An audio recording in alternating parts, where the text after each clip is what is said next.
Assalamualaikum warahmatullahi wabarakatuh. Kita bertemu di mata kuliah Ilmu Alamiah Dasar, Ilmu Budaya dan Sosial Dasar. Ilmu Alamiah Dasar itu ilmu, kalau dulu kita belajar tentang ilmu pengetahuan alam, ya kira-kira itu. Kemudian ilmu sosial dasar itu ilmu yang mempelajari hubungan manusia dengan manusia lain. Kemudian ilmu budaya dasar itu ilmu yang berfokus pada kajian-kajian tentang keindahan. Sebetulnya ini ada 3 mata kuliah, tapi kebijakan dari kampus ini digabung, dijadikan satu pada semester ini agar kalian punya kesempatan untuk mempelajari mata kuliah yang lain gitu. Nah, maka saya memformulasikannya begini. 5 pertemuan pertama itu untuk ilmu alamiah dasar. Pertemuan ke-6 dan berikutnya itu kita akan bahas ilmu sosial dan ilmu budaya dasar. Kira-kira begitu pembagiannya ya. Nah, ilmu alamiah dasar. Kenapa sih manusia melakukan pengamatan terhadap alam?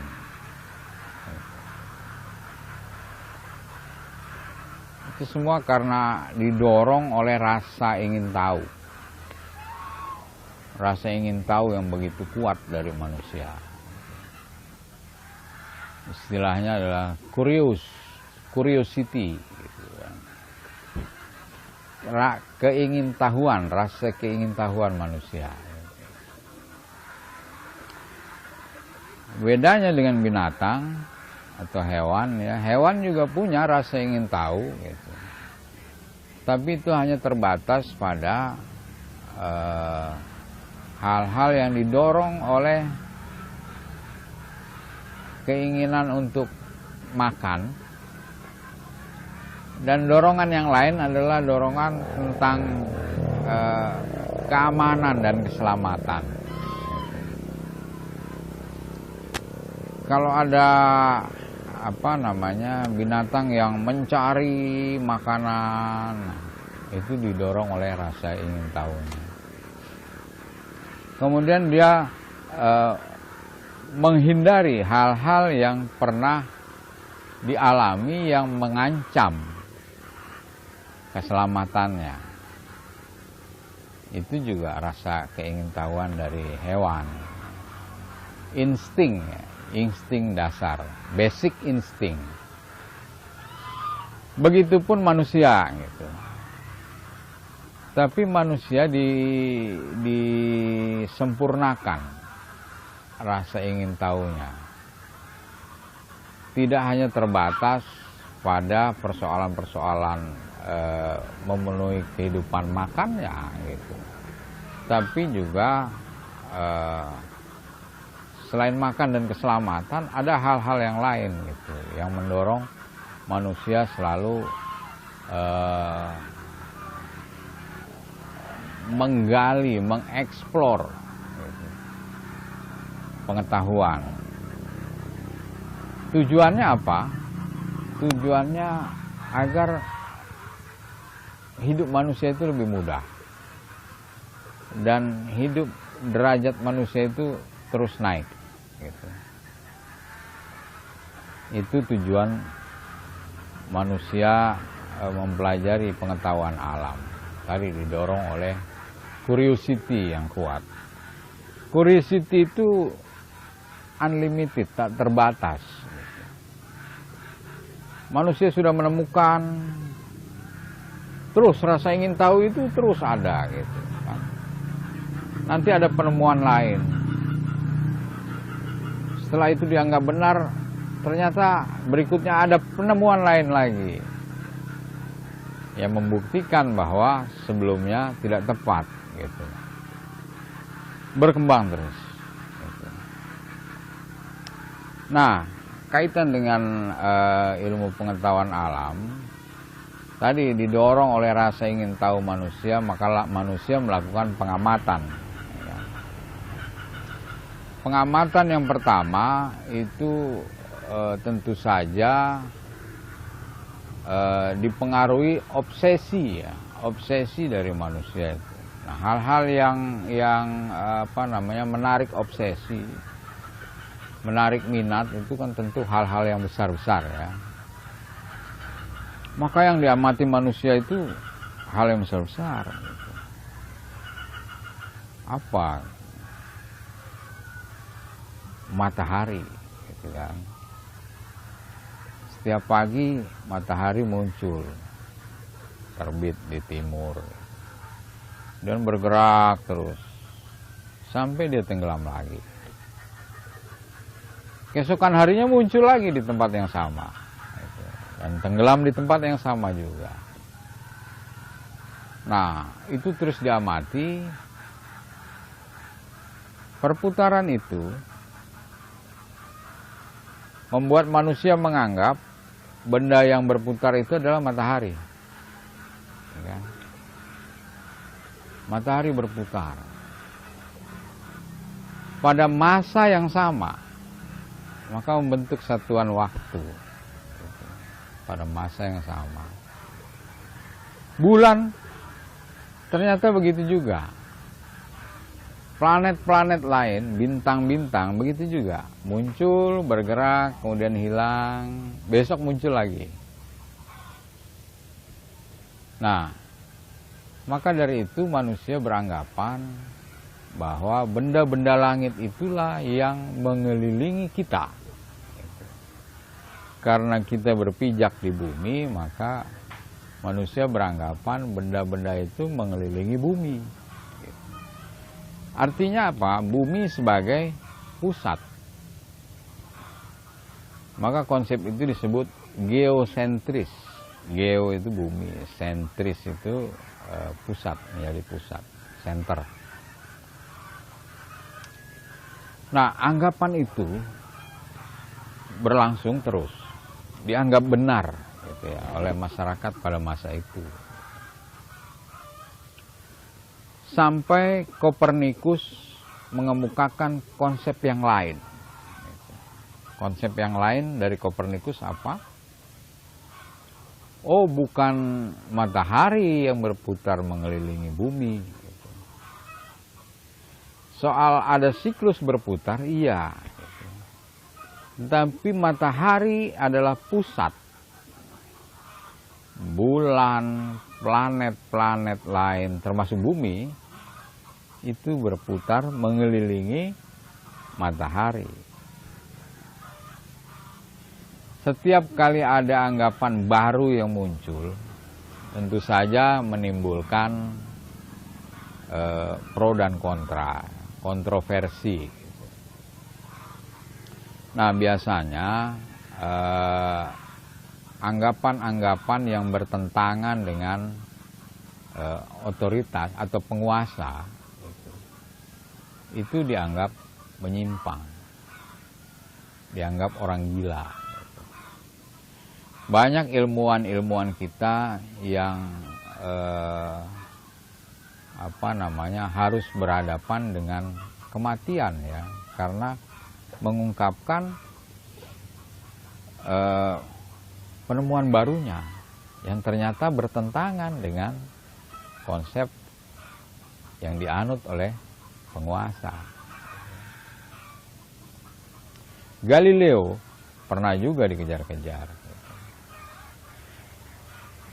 Nah, kembali lagi ke tadi kita sampai di matahari sebagai pusat. Konsep itu dinamakan heliosentris. Kalau tadi geosentris, di mana bumi sebagai pusat, yang lain berputar mengelilinginya, maka konsep matahari sebagai pusat ini dikenal dengan konsep heliosentris, di mana matahari yang dikelilingi oleh planet-planet lain dengan orbit yang sama, dengan pola yang membentuk satuan waktu akhirnya. Begitu juga anggapan manusia tentang bumi itu bulat. Pada awalnya manusia menganggap bumi itu datar, tak terbatas. Nah, manusia menganggap tak terbatas itu karena dia pengetahuannya belum mampu menjangkau. Jadi dianggap tak terbatas. Nah, ketika ada konsep tadi berputar, maka konsep bumi yang datar tadi sudah tidak berlaku lagi, karena tidak mungkin kalau bumi ini datar dikitari oleh planet lain dan bumi juga berputar mengitari matahari. Tidak mungkin kalau dia bentuknya datar. Maka muncul pengetahuan baru bahwa bumi itu bulat. Begitu terus. Ada penemuan baru, anggapan yang lama gugur atau tidak dipakai lagi. Terus begitu, berkembang terus pengetahuan manusia. Kenapa pengetahuan manusia terus berkembang? Tadi, rasa ingin tahu manusia itu tidak terbatas. Selama hayat masih di kandung badan, manusia selalu ingin tahu. Nah, itu kaitannya dengan ilmu-ilmu alam. Tadi hal yang besar-besar. Ternyata manusia baru menyadari kalau ada hal yang kecil yang bisa berpengaruh besar. Umpamanya tumbuh-tumbuhan ataupun hewan itu mati, kemudian hilang. Artinya membusuk, kemudian diurai menjadi tanah.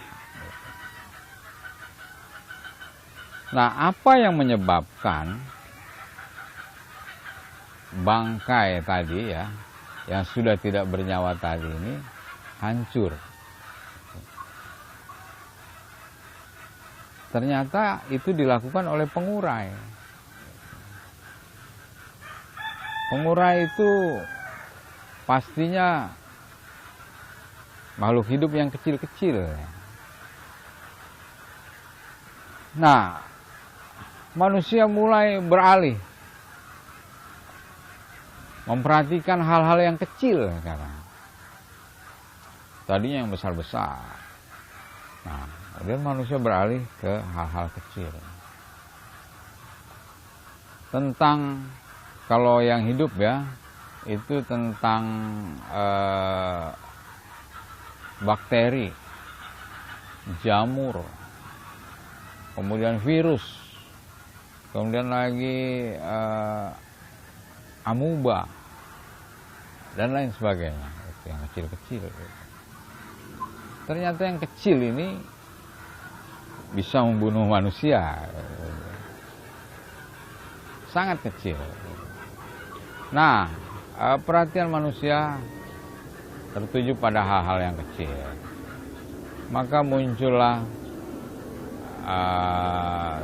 studi ya, disiplin ilmu yang mempelajari biomolekuler. Bio itu hidup, molekul itu hal-hal yang kecil terdiri dari satu sel. Biomolekuler. Nah, itu untuk hal-hal yang bersifat hidup. untuk yang tidak hidup, yang bukan makhluk hidup, manusia juga mempelajari hal-hal yang sangat kecil. Atom, kemudian lagi senyawa-senyawa kimia, itu juga dipelajari. Nah, ketika ditemukan mikroskop, nah, bidang kajian itu mengalami lompatan yang revolusioner.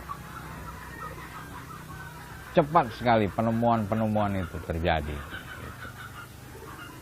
Konsep manusia juga langsung berubah. Jadi tadi yang besar-besar jadi perhatian, yang kecil-kecil juga akhirnya jadi perhatian. Semua yang diperhatikan manusia. Penemuan baru menggugurkan anggapan yang lama. Nah, itu tentang ilmu alam. Begitu juga rasa ingin tahu manusia itu merambah pada hubungan-hubungan antar manusia, baik dengan individu lain atau dengan kelompoknya sendiri ataupun kelompok lain. Ini disebut dengan ilmu-ilmu sosial, sosiologi. Nanti mata kuliah berikutnya mengenai sosial ini adalah sosiologi. Nah, ilmu sosial dasar ini sebagai pengantar aja kira-kira. Manusia adalah makhluk sosial yang bergantung pada manusia lain. Mulai dari dia lahir, manusia butuh pertolongan manusia lain. Sampai dia mati, sakit, dia butuh pertolongan orang lain. Mati pun masih butuh pertolongan orang lain. Nah, maka dipandang perlu harus ada pengamatan atau kajian terhadap hubungan antara manusia dengan manusia yang lain. Maka muncullah ilmu sosial tadi. Nah, setelah hal-hal dasar tentang alam tadi sudah mampu dikuasai oleh manusia, kemudian manusia juga sudah mampu berhubungan baik dengan manusia yang lain. Kuriositas manusia itu tidak berhenti sampai di situ. Ada keinginan yang lebih lagi, yang lebih tinggi lagi derajatnya, yaitu tentang keindahan. Karena kita diberi anugerah sifat Tuhan, sifat keindahan. Ya. Tuhan itu indah dan menyukai keindahan. Nah, itu menjadi pembeda yang sangat kontras ya, antara manusia dengan hewan. Hewan tidak memikirkan keindahan. Umpamanya sapi makan rumput, ya begitu aja. Dari dulu sampai sekarang. Sapi makan rumput, ya begitu. Ya, datangi rumput yang bagus-bagus, dia makan. Dia hanya memilih. Tapi manusia memakan sawi umpamanya. Nah, dia membudidaya sawi itu. Dari kehidupan manusia yang nomaden ya, berpindah-pindah, pola pertanian yang berpindah, sampai manusia melakukan budidaya ya. Nah, Kemudian setelah dia memanen hasilnya, cara memakannya pun ini mengalami perubahan. Kalau biasanya hanya dimakan, sekarang harus dimasak. Dimasak harus diberi rasa, gitu kan. Nah, bagaimana supaya menimbulkan selera? Rasanya harus diberi bumbu, gitu. Itu terjadi keindahan di situ. Itulah bedanya manusia dengan hewan. Nah, manusia melakukan pengamatan terhadap budaya. Untuk apa? Untuk mengembangkan budaya itu. Karena budaya itu tidak boleh abadi. Budaya harus berkembang seiring perkembangan zaman. Kalau ada istilah melestarikan budaya, kata-kata lestari tadi bukan berarti abadi. Kalau abadi ya begitu-begitu aja. Lestari yang dimaksud itu meningkat terus-menerus, sustainable, gitu kan? Berlanjut. Nah, apakah tujuannya manusia mempelajari ilmu alam? Selain ingin mengetahui, nah, pada akhirnya manusia juga dituntut untuk bersikap. Bagaimana bersikap terhadap alam? Karena kehidupan manusia itu harus berlanjut. Manusia memikirkan generasinya. Setiap makhluk hidup memikirkan keberlangsungan generasinya.